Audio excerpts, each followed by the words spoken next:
আরশের মালিকের কাছে আমরা শুকরিয়া জানাই। আলহামদুলিল্লাহ, নতুন একটি মাসের সূচনা হয়েছে। আপনারা কি জানেন সেটা কোন মাস? কোন মাস সেটা? শাবান মাস। মাশাআল্লাহ, শাবান মাস শুরু হয়েছে এবং শাবান মাসের 1 তারিখে আমরা ইতোমধ্যে প্রবেশ করে গেছি। শাবান মাস শুরু হয়ে যাওয়ার মানে হলো রমাদানের দিন গণনা শুরু হয়ে যাওয়া। শাবানের প্রথম দিন চলে যাওয়া মানে আর 29 দিন, আর 28 দিন, আর 27 দিন, দ্বিতীয় দিন, তৃতীয় দিন পর, এভাবে দিন গণনা করতে করতে রমাদানের যে প্রতীক্ষা, রমাদানের যে প্রহর গোনা, রমাদানের যে অপেক্ষা, সেটা সমাপ্তির দিকে যাবে ইনশাআল্লাহ। আল্লাহ রাব্বুল আলামিন রমাদানের যে বিশাল বড় নেয়ামত মুসলিম মিল্লাতকে দিয়েছেন, এই রমাদানে শুধু ইবাদত বন্দেগী নয়, ইসলামের ইতিহাসের বড় বড় উল্লেখযোগ্য সব বিজয়, সফল অভিযান মুহাম্মদ সাল্লাল্লাহু আলাইহি সাল্লামকে আল্লাহ রাব্বুল আলামিন রমাদানুল করিমেই দান করেছেন। এই জন্য রমাদান আমাদের কাছে খুবই গুরুত্বপূর্ণ। মুসলমানদের আমলি, আধ্যাত্মিক এবং সার্বিক উন্নতি এবং অগ্রগতির অন্যতম সিজন এবং মৌসুম হলো রমাদানুল করিম। শাবান মাস শুরু হওয়ার মধ্য দিয়ে রমাদানের সেই দিন গণনা যেহেতু শুরু হয়েছে, এজন্য আমরা আজ সার্থক রমাদানের 11টি পূর্ব প্রস্তুতি নিয়ে কথা বলবো ইনশাআল্লাহ তাআলা। আল্লাহ সুবহানাহু ওয়া তাআলা কোরআনে কারিমে বলেছেন, ওয়ালাউ আরাদুল খুরুজ লা আ'আদ্দু লাহু উদ্দাহ। কিছু লোক নবী করিম সাল্লাল্লাহু আলাইহি সাল্লাম যখন তাবুকের যুদ্ধে অংশগ্রহণ করবার জন্য ডাক দিয়েছিলেন, তারা সেই যুদ্ধে শামিল না হয়ে মদিনায় অবস্থান করেছিল। এর মধ্যে অনেকেই নানা রকমের অজুহাত, নানা রকমের আপত্তি, নানা রকমের বিভিন্ন কারণ দর্শিয়ে তারা এই যুদ্ধ থেকে পিছপা হয়েছিল। আল্লাহ রাব্বুল আলামিন কোরআনে কারিমে আয়াত নাজিল করে তাদের সে ঘড়িমসির আসল কারণ উল্লেখ করেছেন। আল্লাহ সুবহানাহু ওয়া তাআলা বলেছেন, ওয়ালাউ আরাদুল খুরুজ লা আ'আদ্দু লাহু উদ্দাহ। যদি সত্যি আল্লাহর রাহে জিহাদের ময়দানে যাওয়ার সদিচ্ছা তাদের থাকতো, তাহলে তারা আগে থেকে প্রস্তুতি গ্রহণ করত। যারা নানা রকম অজুহাত দাঁড় করাচ্ছে, এদের আসলে তাবুকের জিহাদে শামিল হওয়ার সেই সদিচ্ছাই ছিল না। যদি সদিচ্ছা থাকতো, আগে থেকে তারা প্ল্যান, প্রোগ্রাম, পরিকল্পনা সেগুলো তারা করত। ঠিক একইভাবে তো আল্লাহ রাব্বুল আলামিন ঠিক একইভাবে রমজান মাসের যে ইবাদতের বিশাল বড় অপার সম্ভাবনা আমাদেরকে দান করেছেন, এই সম্ভাবনাকে কাজে লাগাতে হলে তার জন্য যথাযথ প্রস্তুতি গ্রহণ করা জরুরি। আমাদের দেশে বেশিরভাগ মুসলমান রমাদান মাস আসলে আমরা কম বেশি নেকামলের চেষ্টা করি, কিন্তু রমাদানের অনেক আগে থেকে যে আমাদের যথাযথ পূর্ব প্রস্তুতি গ্রহণ করার কথা, দুর্ভাগ্যজনকভাবে সেই প্রস্তুতি যথাযথভাবে আমরা বেশিরভাগ লোক গ্রহণ করি না। যার ফলে রমাদান আসে, রমাদান চলে যায়, আবার রমাদান মাস আসে, আবার চলে যায়, আমাদের তেমন কোনো পরিবর্তন হয় না, আমাদের মধ্যে তেমন কোনো চেঞ্জ আসে না, আমাদের জীবনের ভিতরে তেমন কোনো দৃশ্যমান পরিবর্তন চোখে পড়ে না। এই জন্য সম্মানিত ভাইরা আমার, রমাদানকে যদি আমরা যথাযথভাবে কাজে লাগাতে চাই, তাহলে যথাযোগ্য প্রস্তুতি এখন থেকে, শাবান থেকেই আমাদের গ্রহণ করতে হবে।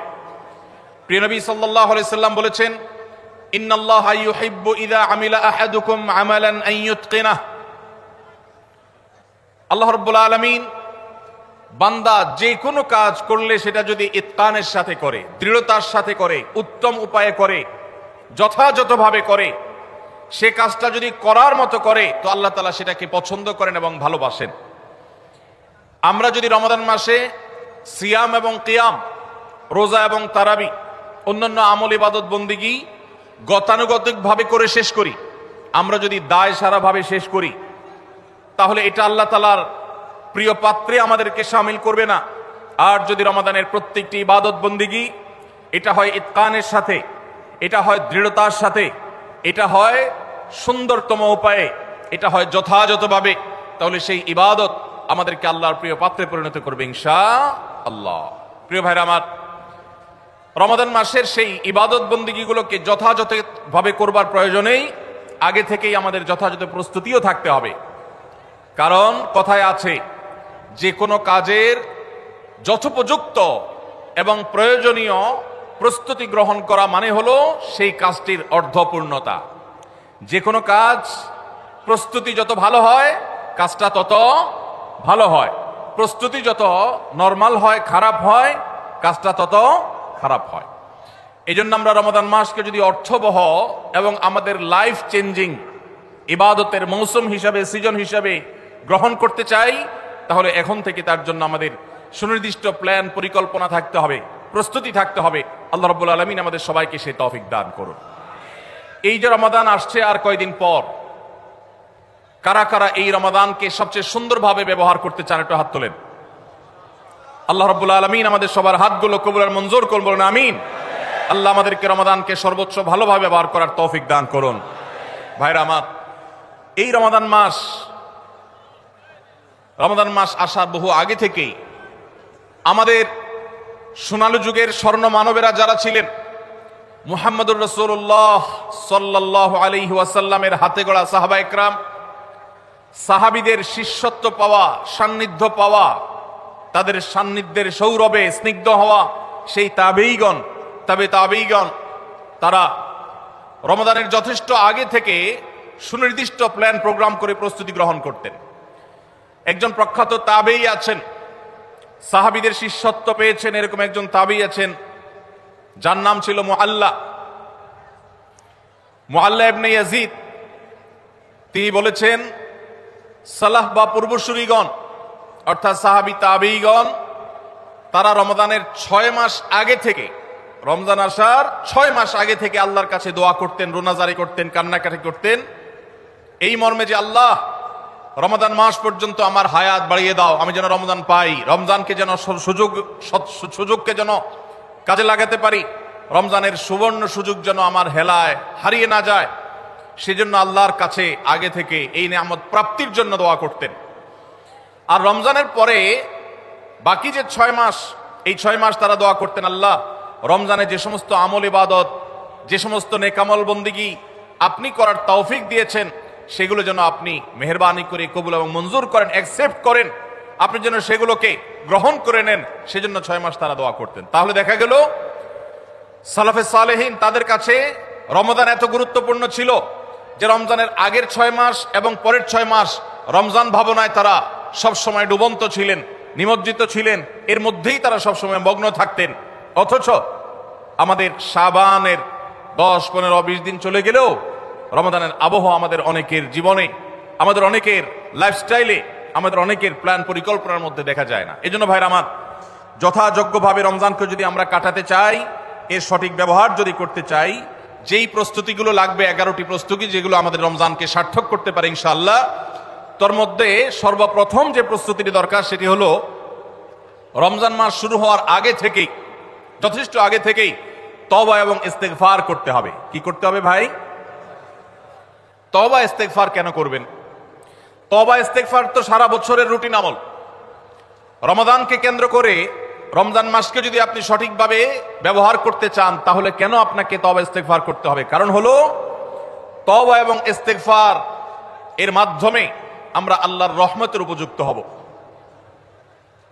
মক্কার মসজিদুল হারামের ইমাম শেখ আব্দুর রহমান আস-সুদাইস হাফিজাহুল্লাহ, তার কাছে সৌদি আরবের কিছু যুবকরা এসেছিলেন, এসে বললেন, শেখ, প্রতি বছর রমজান আসলেই আমরা অনেক প্ল্যান প্রোগ্রাম করি, অনেক কোরআন খতম দেব, অনেক নেকামল করব, দোয়া রোনাজারি করব, দান সাদাকা করব।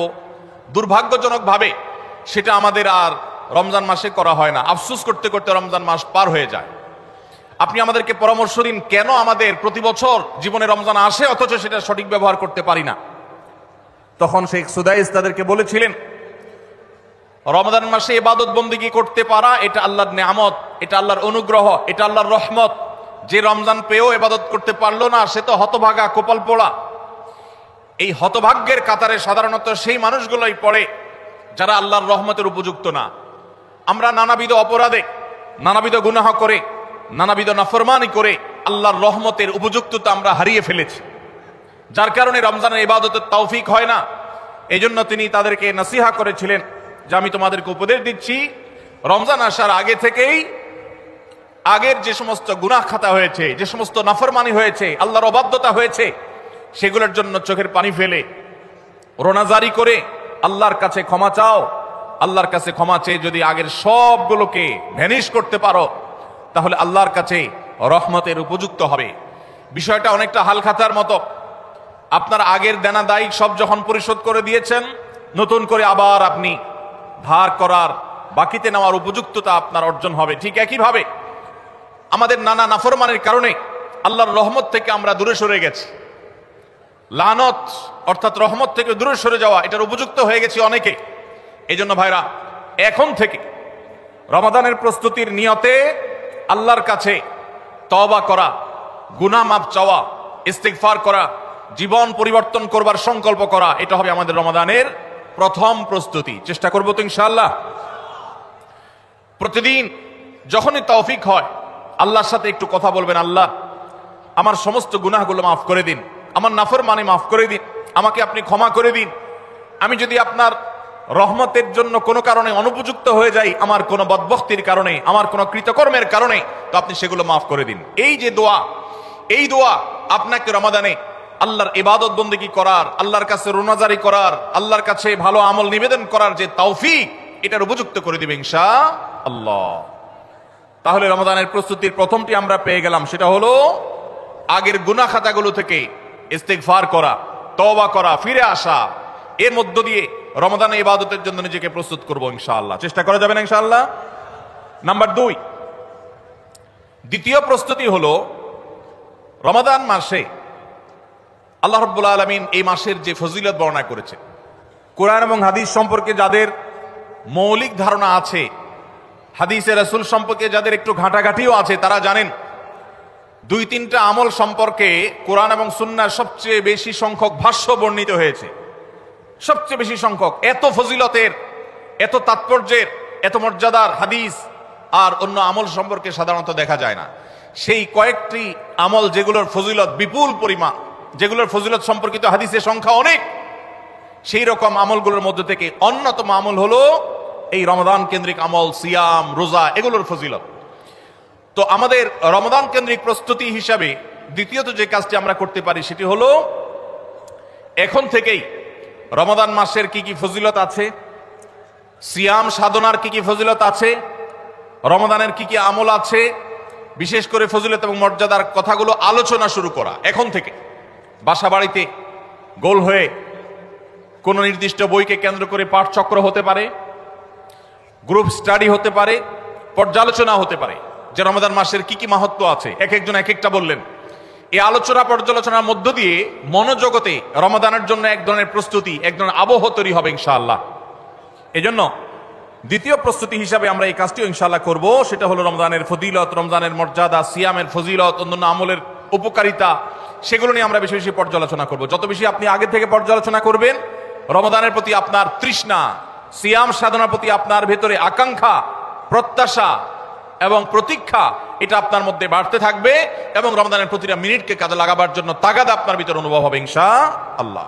নাম্বার 3, তৃতীয় প্রস্তুতি হলো আমাদেরকে প্রতিজ্ঞা করতে হবে এই রমাদানে আমরা নেক আমল করবই করব এবং কোনো আমল, কোনো ভালো কাজ, কোনো সুন্নাহ, এটা করার ব্যাপারে কোনো প্রকার অলসতা করব না। কারণ ভাইরা আমার, রমজান মাস পেয়েও যদি আল্লাহর কাছে কেউ ক্ষমা না পায়, একটা প্রসিদ্ধ হাদিস আপনারা সবাই কম বেশি শুনেছেন যে নবী সাল্লাল্লাহু আলাইহি সাল্লামের কাছে জিবরিল এসেছে, এসে বলেছেন বাউদা মান আদরাকা রমাদান ফালাম ইগফার লাহ,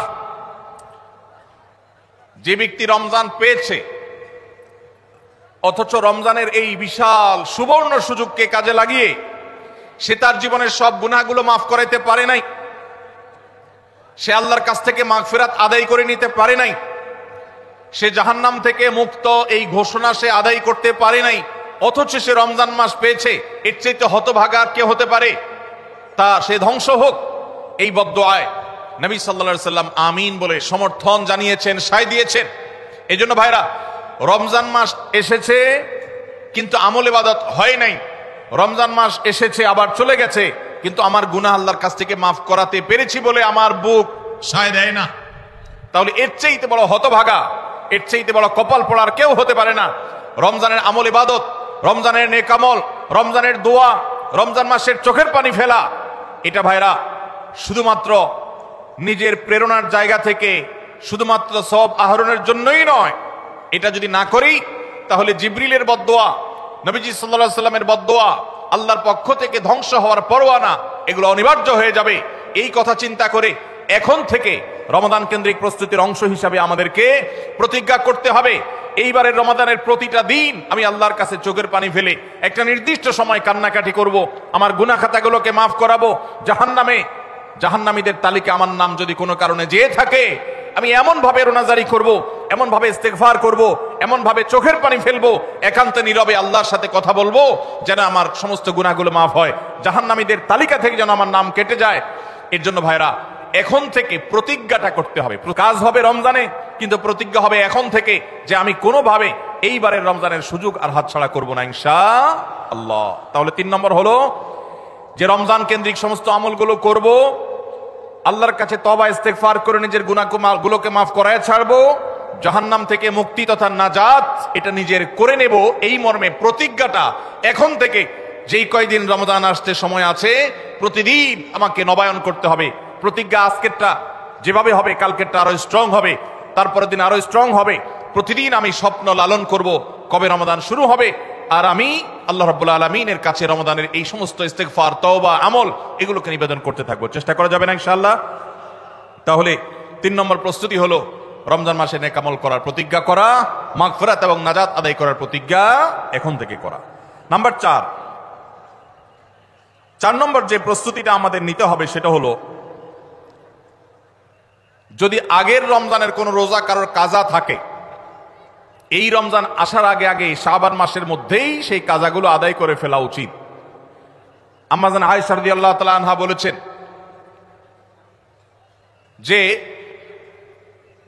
নারী হিসাবে রমজান মাসে যে কয়েকটা রোজা ভাঙতি পড়ে, নবীজি সাল্লাল্লাহু আলাইহি সাল্লাম রমজান পরে পুরো সময়টা তার কাছে থাকার কারণে তিনি সেই রোজাগুলো রাখার সুযোগ সেভাবে পেতেন না। স্বামীর হকের কথা মাথায় রেখে রোজাগুলো রাখতেন না। এবং শাবান মাস আসলে নবীজি সাল্লাল্লাহু আলাইহি সাল্লাম নিজেও বেশি বেশি নফল রোজা রাখতেন। ওই সুযোগে মা আয়েশা রাদিয়াল্লাহু তাআলা আনহা বলেছেন যে তিনিও তার রমজানের বাকি রোজা যেগুলো ছিল ভাঙতি রোজা, সেগুলো তিনি রেখে ফেলতেন। তো এই হাদিস থেকে বোঝা যায় রমজানের রোজা যদি কারোর কাজা হয়, পুরুষদের অসুস্থতার কারণে হতে পারে, মা বোনদের মাসিকার কারণে হতে পারে, তাহলে সেই রোজা যত দ্রুত সম্ভব আমরা কাজা করে ফেলবো।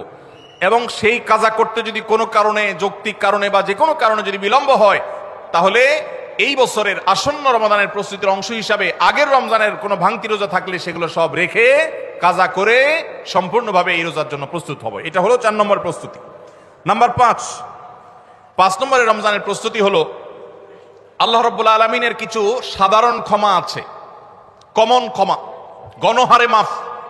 আল্লাহ তাআলার এই যে সাধারণ ক্ষমা, গণহারে মাফ, দুটি বিষয় এই গণহারে মাফ থেকে মানুষকে দূরে সরিয়ে রাখে।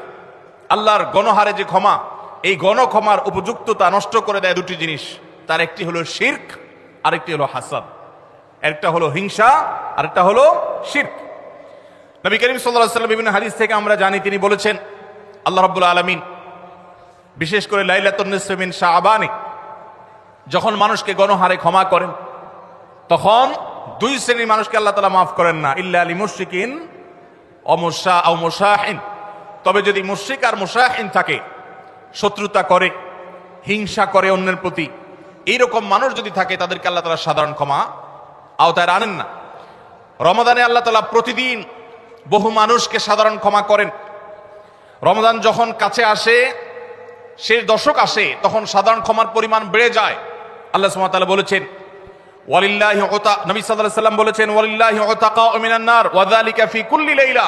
রমজানের প্রত্যেক রাতে বহু মানুষকে আল্লাহ তাআলা জাহান্নাম থেকে মুক্ত ঘোষণা দিয়ে দেন, অমুক জাহান্নাম থেকে মুক্ত, অমুকের ছেলে অমুক জাহান্নাম থেকে মুক্ত, অমুকের ছেলে অমুক, তার নাম জাহান্নামের তালিকা থেকে কাটা জান্নাতের তালিকা চলে আসবে। অসংখ্য মানুষকে এভাবে এই সুযোগ আল্লাহ তাআলা দান করেন। যারা শিরকে লিপ্ত, সেটা যেই কোনো ধরনের শিরক হোক, কবরকে যারা সিজদা করে, মাজারকে যারা পুজো করে, জীবিত মৃত মানুষকে যারা সিজদা করে, কবরে যারা প্রার্থনা করে, সেখানে যারা সন্তান চায়, ব্যবসার উন্নতি চায়, যত প্রকার শিরক আছে কবর কেন্দ্রিক এগুলাতে লিপ্ত হয়, অথবা এর বাইরে আরো যত রকমের শিরক গোটা দুনিয়াতে আছে, কোন প্রকার শিরকে যখন মানুষ লিপ্ত হয় তখন এই ব্যক্তি আল্লাহ তাআলার সাধারণ ক্ষমার উপযুক্ত আর থাকে না। এই জন্য ভাইরা, রমজানের প্রস্তুতির অংশ হিসাবে 5 নম্বরের যে প্রস্তুতি আমরা গ্রহণ করব সেটা হলো, আল্লাহ তাআলা যেহেতু রমজানে অনেককেই সাধারণ ক্ষমা করবেন, আমি যেন সেই সাধারণ ক্ষমা প্রাপ্ত সৌভাগ্য মানুষদের তালিকায় ঢুকতে পারি, সেজন্য আমার অন্তর থেকে হিংসাকে ধুয়ে মুছে সাফ করে ফেলতে হবে। কোন মুসলমানের কল্যাণ দেখে আমার কষ্ট হবে না, কারোর ভালো দেখে আমার ভেতরে জ্বালা পোড়া হবে না। পারলে তার জন্য আরো বেশি দোয়া করব, যে কারোর ভালো হোক আমি আরো ভালো চাইবো, কারোর কোনো ক্ষতি আমি চাইবো না। এই কল্যাণকামিতাই হলো দিন। আদ-দীন ওয়ান-নাসীহা। কিলা লিমান ইয়া রাসূলুল্লাহ? ক্বালা লিল্লাহি ওয়া লিরাসূলিহি ওয়া লিআম্মাতিল মুসলিমিনা ওয়া আইম্মাতিহিম। নবী সাল্লাল্লাহু আলাইহি ওয়াসাল্লাম বলেছেন, ধার্মিকতা কিসের নাম? ধার্মিকতা, দিনদারিতা কিসের নাম? ধার্মিকতা হলো কল্যাণকামিতার নাম।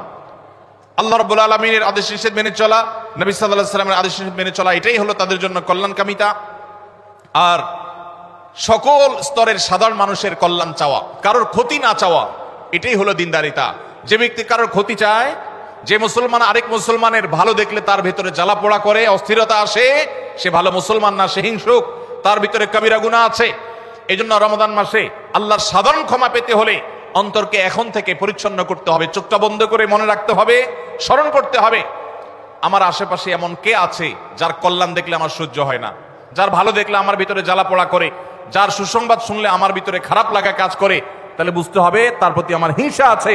আল্লাহর জন্য নিজের হিংসা থেকে পরিচ্ছন্ন হয়ে অন্তরকে ধুয়ে সাফ করে তারপরে রমজানের সাধারণ ক্ষমার জন্য উপযুক্ত করতে হবে এখন থেকে। ঠিক একইভাবে আমি আমার কথায়, আমার কাজে, আমার বিশ্বাসে কোনো মাধ্যমে আল্লাহর সঙ্গে শিরক করছে কিনা, আরশের মালিকের সাথে শিরক করছে কিনা, আল্লাহ বলেছেন ইন্নাল্লাহা লা ইয়াগফিরু আন ইউশরাকা বিহি ওয়া ইয়াগফিরু মা দুনা যালিকা লিমান ইয়াশা। আল্লাহর সঙ্গে শিরক করা হলে এটা আল্লাহ মাফ করবেন না। শিরকের অপরাধ, এটা যদি কেউ করে তওবা ছাড়া মারা যায়, আল্লাহ তাআলা এই অপরাধ ক্ষমা করবেন না, এটা আল্লাহর আগে থেকে দেওয়া ঘোষণা। কোরআনে আল্লাহ আরো বলেছেন, লোকমান হাকিমের উদ্ধৃতি দিয়ে, ইন্না শিরকা লাযুলমুন আযীম, তিনি তার সন্তানকে উপদেশ দিতে গিয়ে বলেছিলেন যে ইন্না শিরকা লাযুলমুন আযীম, শিরক সবচেয়ে বড় অপরাধ। এজন্য ভাইরা, শিরক থেকে পরিচ্ছন্ন না থাকলে রমাদানের কোনো ইবাদত, কোনো আমল আমাদের কাজে আসবে না। এজন্য রমজানের প্রস্তুতি হিসেবে শিরক এবং হিংসা থেকে অন্তরকে পরিচ্ছন্ন করা, পবিত্র করা, এটা হলো আমাদের পঞ্চম প্রস্তুতি। নাম্বার 6, বিগত রমজান যেগুলো আমাদের জীবনে এসেছে, সেই সমস্ত রমাদানে কেন আমার আমল ইবাদত হয় নাই? রমজান আসার আগে নিয়ত করছি কোরআনটা খতম দিব, কিন্তু দিতে পারি নাই। রমজান আসার আগে নিয়ত করেছিলাম এই বছর একটা তারাবিও মিস করব না, কিন্তু অনেকগুলো মিস হয়ে গেছে। রমজান আসার আগে নিয়ত করেছিলাম এই বছর রমজান থেকে এই ধূমপান করা ছেড়ে দিব, কিন্তু অনেকে ছাড়তে পারেন নাই।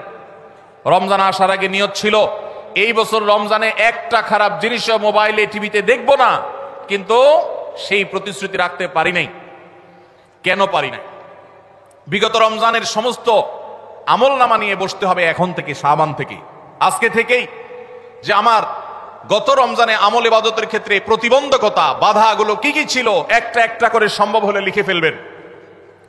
নাম্বার 1, আমি তারাবিটা নিয়মিত পড়তে পারি নাই, কারণ অমুক অমুক বন্ধুর সাথে আড্ডায় যেতে হয়েছে, তাহলে এটা আমার একটা বাধা।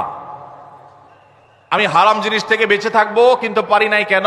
কারণ ফেসবুকে ঢুকছে একটা কাজে, সেখান থেকে আমার আরো 5টা অকাজ করা লাগছে, তাহলে এটা আরেকটা কারণ, ফেসবুক। এইভাবে একটা একটা করে আপনি যদি কারণ লেখেন, লেখার পর আসন্ন রমাদানকে অর্থবহ এবং সার্থক করবার স্বার্থে এবং প্রয়োজনে সেই চিহ্নিত কারণগুলো একটা একটা ধরে হিম্মত করে, সৎসাহস করে আল্লাহকে সন্তুষ্ট করবার আশায় ছুঁড়ে ফেলে দিতে হবে নিজের জীবন থেকে। এই সংকল্প এবং এই কাজটা যদি আপনি করতে পারেন, তাহলে ইনশাআল্লাহ আপনি দেখবেন আপনার এই রমজান আপনার জীবনের শ্রেষ্ঠ রমজান হয়েছে। ভাইরা আমার, নবী করিম সাল্লাল্লাহু আলাইহি সাল্লাম তাঁর জীবদ্দশায় কয়টা রমজান পেয়েছেন? মাত্র 8টা রমজান পেয়েছে। দ্বিতীয় হিজরিতে রমজানের রোজা ফরজ করা হয়েছে, 10ম হিজরিতে আল্লাহ তাকে দুনিয়া থেকে নিয়ে গেছেন। মাত্র 8টা রমাদান তিনি পেয়েছেন নবী সাল্লাল্লাহু আলাইহি সাল্লাম। বহু সাহাবী আছেন তাদের জীবনে রমজান মাত্র পেয়েছেন একটা রমজান পেয়েছেন, এরপরে রমজান আসার আগে হয়তো জিহাদের ময়দানে গিয়ে শাহাদাত বরণ করেছেন। অনেক সাহাবী আছেন হয়তো 40, 45, 50 বছর বয়সে ইসলাম গ্রহণ করেছেন, এরপরে কয়েক বছরের মধ্যে দুনিয়া থেকে চলে গেছেন, রমজান পেয়েছেন অল্প কয়েকটা। আর আমরা জন্মসূত্রে মুসলমান হওয়ার সুবাদে এক একজন মানুষ 20টা, 30টা, 40টা, 50টা রমজান আমরা পেয়েছি। দুর্ভাগ্য আমাদের, সাহাবা একরাম মাত্র 2, 4, 5টা রমজান পেয়ে তাদের জীবনকে যেই পর্যায়ে নিয়ে গেছেন, আমরা বেশিরভাগ মানুষ জীবনে 30, 40, 50টা রমজান পেয়েও আমাদের জীবনকে সে পর্যায়ে নিতে পারি নাই। ভাইরা আমার, এই জন্যই আসন্ন রমজানকে সঠিকভাবে ব্যবহার করবার জন্য আমাদের বিগত রমজানগুলোর সমস্ত সমস্যাগুলোকে চিহ্নিত করতে হবে। কি কি কারণে আমি এর আগের রমজানগুলো সঠিকভাবে কাজে লাগাতে পারিনি, ব্যবহার করতে পারিনি, সেগুলো একটা একটা করে দূর করতে হবে। যেমন সোশ্যাল মিডিয়া, ফেসবুক, ইউটিউবের আসক্তি, এটা আমার আগের বছর রমাদানের যে ইবাদত, এটার ক্ষেত্রে প্রতিবন্ধকতা ছিল। তাহলে এই বছরের ইবাদতের প্রস্তুতির অংশ হিসাবে এই সোশ্যাল মিডিয়া, ফেসবুক আমার মোবাইল থেকে আনইনস্টল করে ফেলতে হবে। চেষ্টা করা যাবে না ইনশাআল্লাহ? ভাইরা আমার, যদি ফেসবুক আমার আমল ইবাদতের প্রতিবন্ধকতা তৈরি করে, তাহলে ফেসবুককে আল্লাহর জন্য কোরবানি করবেন রমজান মাস উপলক্ষে। কারা কারা প্রস্তুত আছেন হাত তোলেন। বুঝে শুনে হাত তুলছেন? বুঝে শুনে হাত তুলছেন? আল্লাহ এই হাতগুলোকে সবগুলোকে কবুল মঞ্জুর করুন। যুবক ভাইয়েরা, আপনারা ফেসবুক মোবাইল থেকে আনইনস্টল করার নিয়ত করছেন, এটার মানে কিন্তু আপনারা এক একজন আল্লাহর রাহে কোরবানি হওয়ার নিয়ত করছেন। প্রস্তুত আছেন তো ইনশাআল্লাহ? নিজেদের কোরবানি করার জন্য প্রস্তুত আছেন তো ইনশাআল্লাহ? আল্লাহ তাআলা আমাদেরকে তৌফিক দান করুন। ভাইরা আমার, রমাদানের 6 নম্বর প্রস্তুতির অংশ হিসেবে যে কাজটি করতে হবে বলছিলাম, সেটা হলো আমাদের সমস্যাগুলো কি কি হয়েছে সেগুলো চিহ্নিত করে সেগুলো দূর করতে হবে। আর 7 নম্বর প্রস্তুতির অংশ হিসাবে আমরা যেটি করব সেটা হলো রমাদান কেন্দ্রিক সমস্ত আহকাম এবং মাসাইল, বিধিবিধানগুলো আমাদের শিখে ফেলতে হবে। এটা রমজানের প্রস্তুতি। আমাদের দেশে অনেক মসজিদে ইমাম সাহেবরা তালিম করেন রোজা ভঙ্গের কারণ কি, রোজা মাকরুহ হওয়ার কারণ কি, রোজার জন্য ক্ষতিকর বিষয়গুলো কি কি, এগুলো রমজান মাসে বিভিন্ন নামাজের পরে তালিম করেন। এটা একটা ভালো চেষ্টা, কিন্তু এই কাজটা যদি আমরা শাবান মাস থেকে নিজস্ব উদ্যোগে করি সেটা হবে আরো ভালো চেষ্টা। কথা কি বুঝে আসছে ভাই? তাহলে রমজান আসার আগে থেকেই আমরা মাসাইলের তালিম, মাসাইলের শিক্ষা, জ্ঞান অর্জন, রমজানের বিধিবিধানগুলো আমরা জানার চেষ্টা করবো। এটা হবে পার্ট অফ প্রিপারেশন ফর রমাদান। রমজানের জন্য প্রস্তুতির অংশ হিসাবে আমাদের এখন থেকে রমজান এবং সিয়ামের মাসাইলগুলো জানতে হবে। আল্লাহ আমাদের সবাইকে আমলের তৌফিক দান করুন। 8 নম্বর হলো রমজানের যে আমলগুলো করবেন এখন থেকে সেগুলোর ওয়ার্ম আপ এবং রিহার্সেল শুরু করে দিবেন, প্রস্তুতি শুরু করে দিবেন, চর্চা শুরু করে দিবেন। কারণ মানুষ দাঁড়ানো অবস্থায় হঠাৎ করে জোরে দৌড় দিতে পারে না। একটা গাড়ি সেটা দাঁড়ানো অবস্থায় হঠাৎ করে 100, 150, 110, 20 গতিতে চলতে পারে না। প্রথম 10, 20 হয়, এরপরে 40, 60 হয়, এরপর আস্তে আস্তে 100 বা 110, 20 হয়। এই জন্য রমাদান মাসে যদি আপনি বিপুল পরিমাণ ইবাদত করতে চান, অনেকে আছেন অপেক্ষা থাকেন রমজানের চাঁদ উঠলে সব শুরু করব। এদের দ্বারা জীবনে কিছুই হয় না। যারা আসলেই রমজানে কিছু করতে চায় তারা এখন থেকে শুরু করবে। রমজানে আমরা রোজা রাখবো, নবী সাল্লাল্লাহু আলাইহি ওয়াসাল্লাম শাবান থেকে নফল রোজা রাখার অভ্যাস শুরু করতেন। রমজানে আমরা দোয়া করব, এখন থেকে দোয়ার রিহার্সেল শুরু করা, প্রস্তুতি শুরু করা। যে কোনো গুরুত্বপূর্ণ কাজের আগে মহড়া শুরু হয়, তারপরে মূল কাজ শুরু হয়। এই জন্য শাবান মাস থেকে আমাদের প্রস্তুতি চলতে হবে। চেষ্টা করা যাবে না ইনশাআল্লাহ? তাহলে 8 নম্বরের প্রস্তুতি হলো যেই আমলগুলো রমজানে করব সেগুলোর রিহার্সেল, সেগুলোর প্রস্তুতি, ওয়ার্ম আপ এখন থেকে শুরু হবে। নাম্বার 9, রমজান মাসের দিন এবং রাত যেভাবে কাটাবেন তার জন্য একটা প্ল্যান করে ফেলবেন, সুন্দর করে একটা স্কেডিউল করে ফেলবেন, রুটিন করে ফেলবেন যে আমি কোরআন তেলাওয়াতটা কোন সময় করব। দিনের কোন সময়টাতে আমি কোরআন তেলাওয়াতের জন্য টাইম বরাদ্দ রাখলে সেটা মিস হবে না। হতে পারে ঘুমানোর আগে, হতে পারে ফজরের পরে। কোন টাইমটা আমার সবচাইতে কোরআন তেলাওয়াতের জন্য নিরাপদ টাইম সেটা আমি ফিক্স করব। এই ঠিক একইভাবে আমি আল্লাহর কাছে রোনাজারের জন্য ভালো সময় কোনটা সেটা ঠিক করব। আমরা আমাদের আসুন্নাহ ফাউন্ডেশন থেকে আপনারা জানেন রমাদান প্ল্যানার নামে একটা প্ল্যানার তৈরি করেছি রমজানকে অর্থবহ করবার জন্য।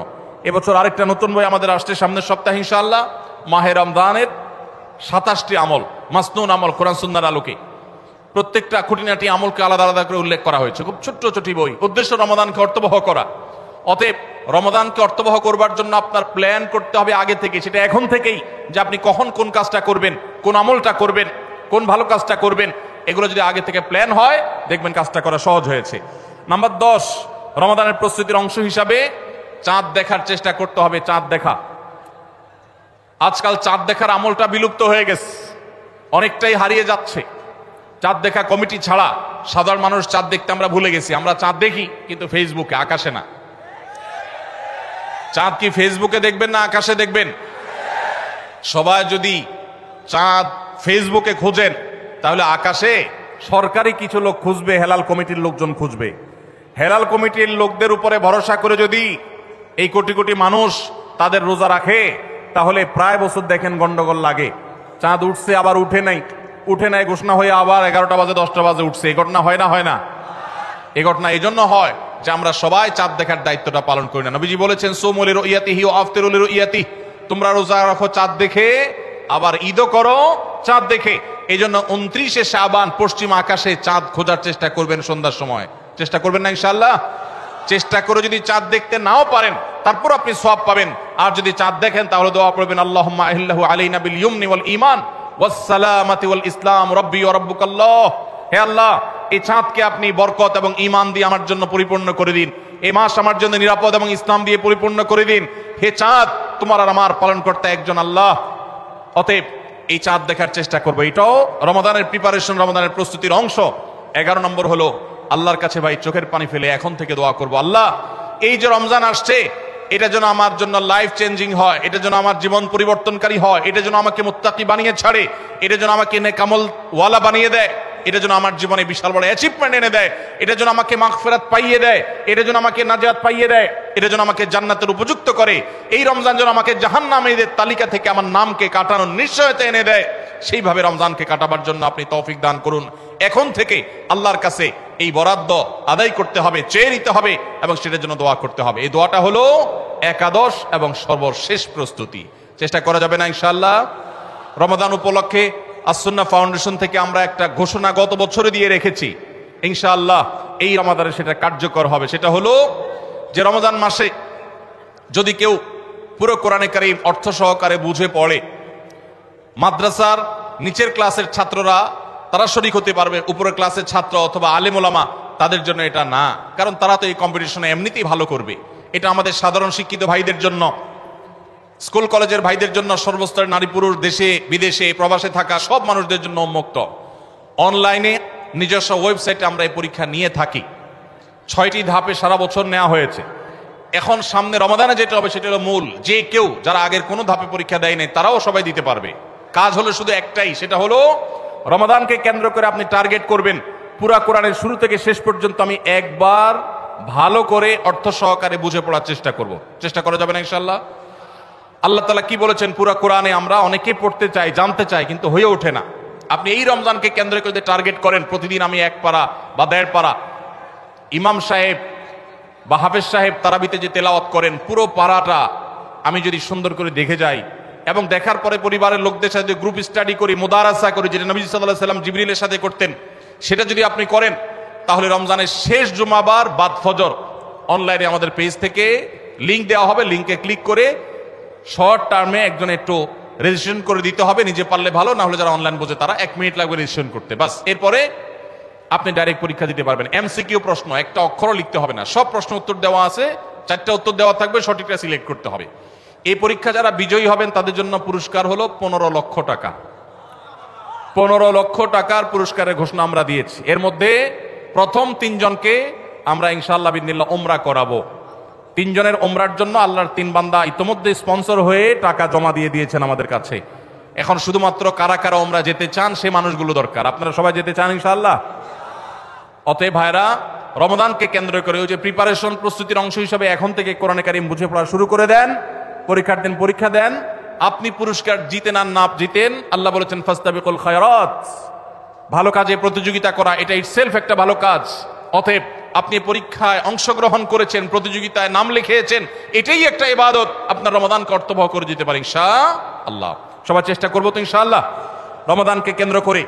তাহলে যে প্রস্তুতিগুলো আমরা নিতে পারি, যেগুলো আমাদের রমাদানকে অর্থবহ করতে পারে, তার ভিতরে 1 নম্বর বলেছিলাম তওবা ইস্তেগফার করে আগের সব গুনাহগুলো থেকে আল্লাহর কাছ থেকে মাগফিরাত আদায় করে নেওয়া, যাতে করে রমজানে ইবাদতের জন্য আপনি উপযুক্ত হন, আল্লাহর রহমত প্রাপ্তির তৌফিক প্রাপ্ত হন। অনেক সময় গুনাহগুলো ইবাদতের ক্ষেত্রে বাধা হয়, গুনাহের কারণে আল্লাহর ইবাদতের তৌফিক হয় না। নাম্বার 2, আল্লাহ রাব্বুল আলামিন রমাদানের এবং সিয়ামের যে ফজিলতের কথা বলেছেন, নবীজি সাল্লাল্লাহু আলাইহি ওয়াসাল্লাম যেসব ফজিলতের কথা বলেছেন, মর্যাদা, মাহাত্ম্য, তাৎপর্যের কথা বলেছেন, এগুলোর আলোচনা, পর্যালোচনা এগুলো এখন থেকে শুরু করা।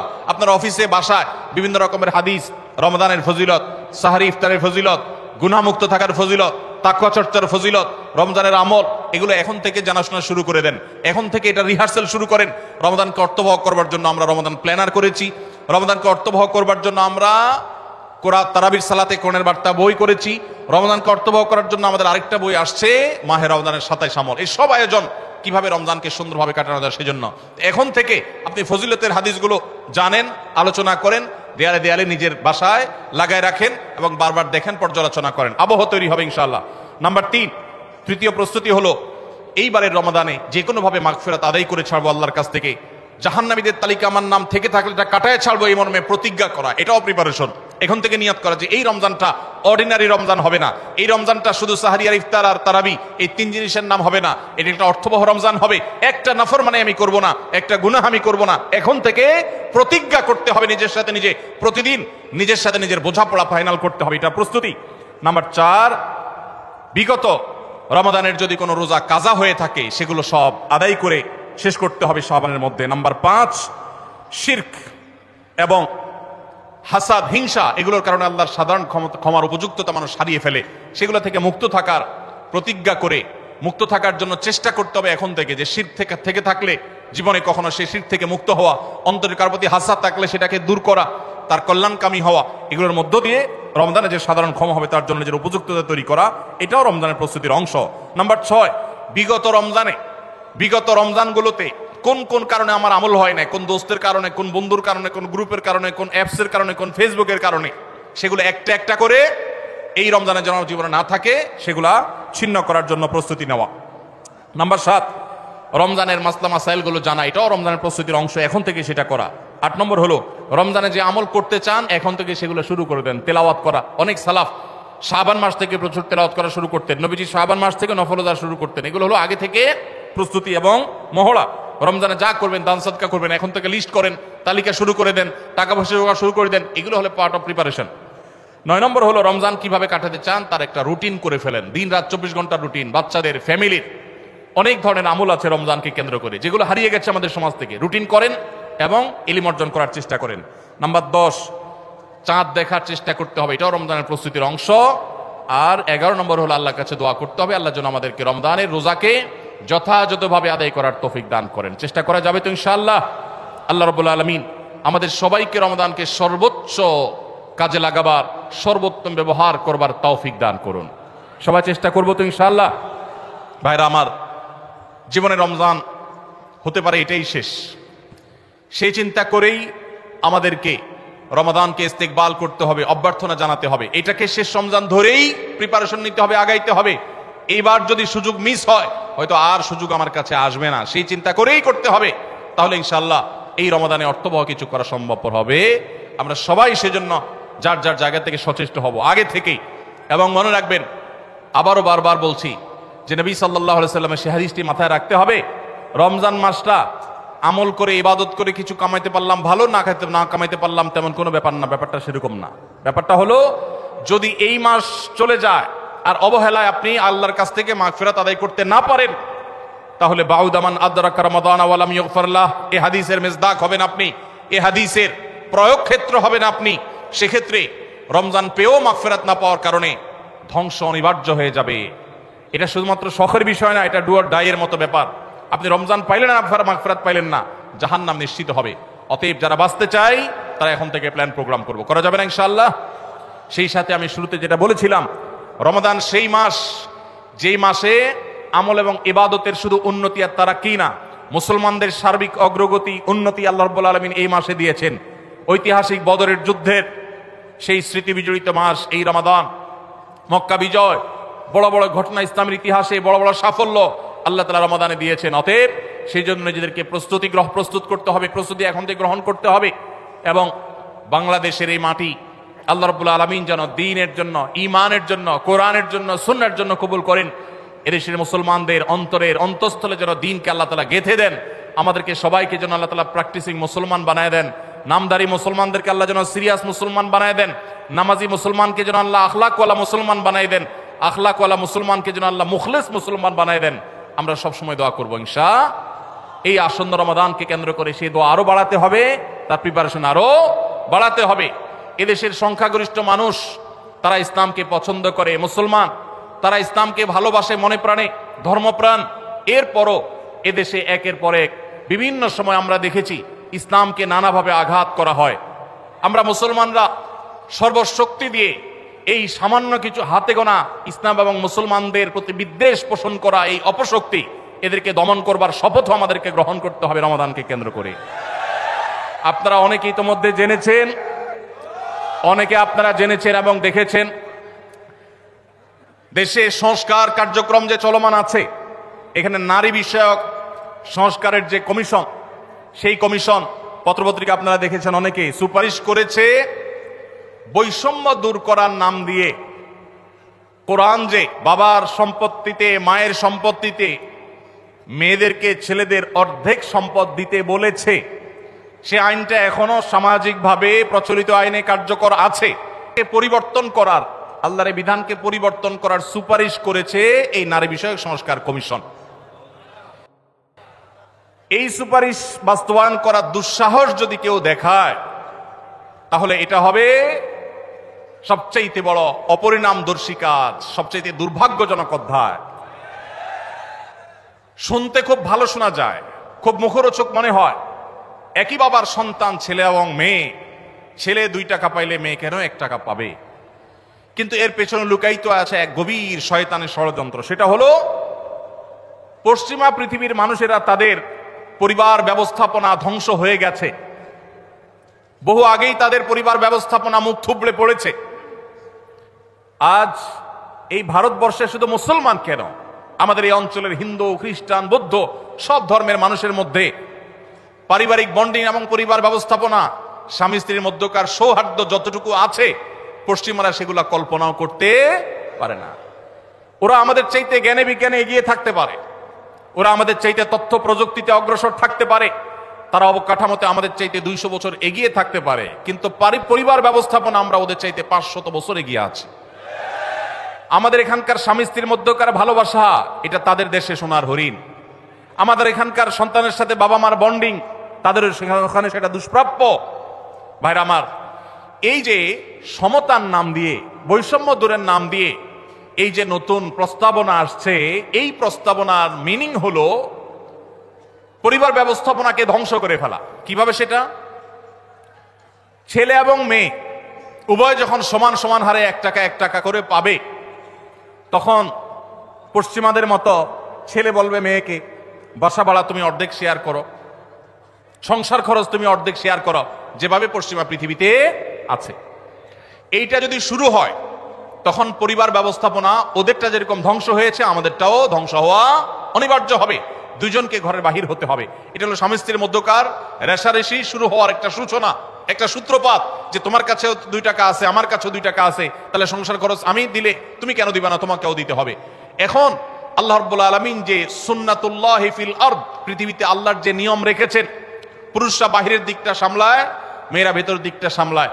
পুরুষরা বাহিরের জগৎটাকে দেখে, মেয়েরা ভেতরের জগৎটাকে দেখে।